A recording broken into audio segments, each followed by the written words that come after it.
History of electricity. कहानी शुरू होती है लगभग 2618 साल पहले से, यानी कि 600 बीसी से, जब यूनान के एक फिलोसोफर थेल्स ने देखा कि जब एम्बर को बिल्ली की खाल से रगड़ा जाता है तो उसमें कागज के छोटे छोटे टुकड़े आदि को आकर्षित करने का गुण आ जाता है। पर उस टाइम में थेल्स ने इस चीज को जादू टोना समझकर नजरअंदाज कर दिया। थेल्स के 2000 वर्ष बाद तक इस खोज की तरफ किसी का ध्यान आकर्षित नहीं हुआ। 16वीं शताब्दी में डॉक्टर गिलबर्ट, जो कि एक फिजिशियन हुआ करते थे और इंग्लैंड की महारानी एलिजाबेथ के होम डॉक्टर भी हुआ करते थे, उन्होंने बताया कि एम्बर और बिल्ली की खाल की भांति बहुत सी अन्य वस्तुएं जैसे कि कांच, रेशम आदि को भी जब हम आपस में रगड़ते हैं तो उनमें भी छोटे छोटे पदार्थों को आकर्षित करने का गुण आ जाता है। यहाँ से स्टैटिक इलेक्ट्रिसिटी का कंसेप्ट सामने आ रहा था। पर अभी भी दुनिया अंधेरे में थी, इलेक्ट्रिसिटी से कोई भी वाकिफ नहीं था। एम्बर को ग्रीक भाषा में इलेक्ट्रॉन बोला जाता था। इस वर्ड को ध्यान में रखते हुए गिलबर्ट ने इस सारे इफेक्ट को बोल दिया इलेक्ट्रिक फोर्स, यानी कि एम्बर को रगड़ने की वजह से लगने वाला फोर्स।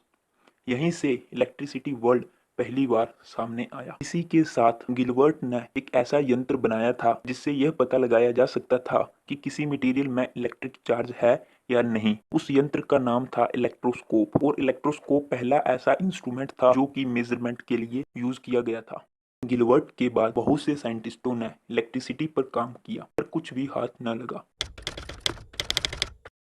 18वीं शताब्दी में अमेरिका के जाने माने साइंटिस्ट बेंजामिन फ्रैंकलिन ने इस पर काफी रिसर्च किया। उनके जज्बातों का पता आप इस बात से लगा सकते हो कि उन्होंने इलेक्ट्रिसिटी की रिसर्च के लिए अपनी सारी संपत्ति बेच डाली। जून 1752 में फ्रैंकलिन ने एक पतंग को ऐसे समय पे उड़ाया जब बिजली चमक रही थी और पतंग के ऊपर एक लोहे की स्पाइक लगा दी। पतंग की डोरी गीली थी और उसमें एक चाबी को बांधा हुआ था। बिजली आसमान से पतंग पे गिर रही थी और पतंग की डोरी से होते हुए चाबी तक, और चाबी से फ्रैंकलिन के हाथों को छू रही थी। इस तरह से फ्रैंकलिन इलेक्ट्रिसिटी के इन्वेंटर कहलाए। पर अभी भी कुछ ऐसी खोज नहीं हुई थी जिससे इलेक्ट्रिसिटी को यूज किया जा सके। सन 1791 में अलेक्जेंड्रा वोल्टास के दोस्त लुइगी गलवानी ने घोषणा की कि मेंढक की मांसपेशियों के साथ दो अलग अलग मेटल्स को संपर्क में लाने से इलेक्ट्रिक करंट उत्पन्न होता है। गलवानी ने इलेक्ट्रिसिटी की इस फॉर्म को एनिमल्स इलेक्ट्रिसिटी कहा, पर वोल्टास इससे प्रभावित नहीं थे। उनका मानना था कि इलेक्ट्रिक करंट डिफरेंट मेटल्स की वजह से उत्पन्न हुआ है, तो फिर इसको मेटल इलेक्ट्रिसिटी बोलना चाहिए। उन्होंने 1792 में अकेले ही मेटल्स के साथ एक्सपेरिमेंट करना शुरू कर दिए। आखिरकार 1800 में वोल्टास को सफलता प्राप्त हुई और उन्होंने बैटरी की खोज कर दी। यह बैटरी जिंक और कॉपर की अल्टरनेटिंग लेयर से बनी थी, जिसे सॉल्ट वाटर या सोडियम हाइड्रोक्साइड में भिगोया जाता था। वोल्टास की इस आविष्कार ने जल्द ही इलेक्ट्रिकल एक्सपेरिमेंट के ऊपर एक नई लहर का नेतृत्व किया। वोल्टास की यह electric battery DC electric current को उत्पन्न करती थी। इसके बाद 1820 में हैंस क्रिश्चियन ओरेस्टेड ने देखा कि जब भी किसी वायर से इलेक्ट्रिक करंट पास होता है तो वायर के अराउंड मैग्नेटिक फील्ड आ जाती है। 1821 में माइकल फैराडेज ने इसके ऊपर काफ़ी रिसर्च किया और काफ़ी एक्सपेरिमेंट भी किए। उन्होंने देखा कि जब एक वायर को जिसमें इलेक्ट्रिक करंट फ्लो कर रहा है उसे मैग्नेट के पास लेके जाते हैं तो वायर के ऊपर एक फोर्स लगता है। यहाँ से फैराडेज ने दुनिया की पहली इलेक्ट्रिक मोटर का आविष्कार कर डाला, जो कि एक डीसी मोटर थी। फैराडेज ने अभी भी अपने एक्सपेरिमेंट्स जारी रखे और 1831 में उन्होंने एक डायनमो की खोज कर डाली। इसके बाद सन 1879 में अमेरिकन इन्वेंटर थॉमस एडिसन ने फाइनली एक लॉन्ग लास्टिंग इलेक्ट्रिक बल्ब की खोज कर डाली। अब एडिसन ने अपनी इलेक्ट्रिसिटी प्रोडक्शन की कंपनीज खोलनी शुरू कर दी, जिनमें वो डीसी जनरेटर का यूज़ किया करता था।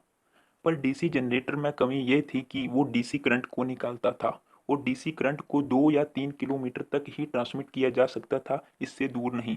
इससे नुकसान ये था कि हर 2-3 किलोमीटर की रेंज में प्रोडक्शन हाउस लगाना पड़ता था। अब एडिसन की कंपनी में एक वैज्ञानिक निकोला टेस्ला भी काम किया करते थे। निकोला टेस्ला अपने एक्सपेरिमेंट्स एसी के ऊपर कर रहे थे। उन्होंने एसी के ऊपर काफ़ी रिसर्च कर ली थी उन्होंने ये सब एक्सपेरिमेंट्स के बारे में एडिसन को भी बताया, पर एडिसन ने उन्हें अपनाने से इनकार कर दिया और कहा कि आपको जो भी एक्सपेरिमेंट करने हैं हमारे डीसी जनरेटर के ऊपर करें। इसके बाद निकोला टेस्ला ने उनकी इस कंपनी को छोड़ दिया और एसी जनरेटर और एसी मोटर के ऊपर काम करना शुरू कर दिया। अंत में 1887 में निकोला टेस्ला ने एसी जनरेटर और एसी मोटर का आविष्कार कर डाला और इलेक्ट्रिसिटी को दूर तक ट्रांसफर करने के योग्य बना दिया। अब एक ही जगह से कोसों किलोमीटर दूर तक इलेक्ट्रिसिटी को भेजा जा सकता था। यहीं से इलेक्ट्रिसिटी की जो एडवांसमेंट है वो शुरू हो गई और डिफरेंट डिफरेंट टेक्नोलॉजीज आनी शुरू हो गई, जिससे इलेक्ट्रिसिटी का यूज़ बढ़ गया। और आज की डेट में इलेक्ट्रिसिटी एक ऐसा इम्पोर्टेंट फैक्टर है कि जिस पे पूरी दुनिया डिपेंड करती है। अगर इलेक्ट्रिसिटी ना हो तो एक मिनट भी काटना बहुत मुश्किल है। तो फ्रेंड्स, अब आप लोग समझ गए होंगे कि किस तरह से इलेक्ट्रिसिटी का इन्वेंशन हुआ, कितने ज़्यादा वैज्ञानिकों ने कितने ज़्यादा एफर्ट्स किए तब जाके इलेक्ट्रिसिटी इन्वेंट हुआ। अगर इतने सारे वैज्ञानिक अपने एफर्ट्स नहीं लगाते तो शायद आज भी हम अंधेरे में होते।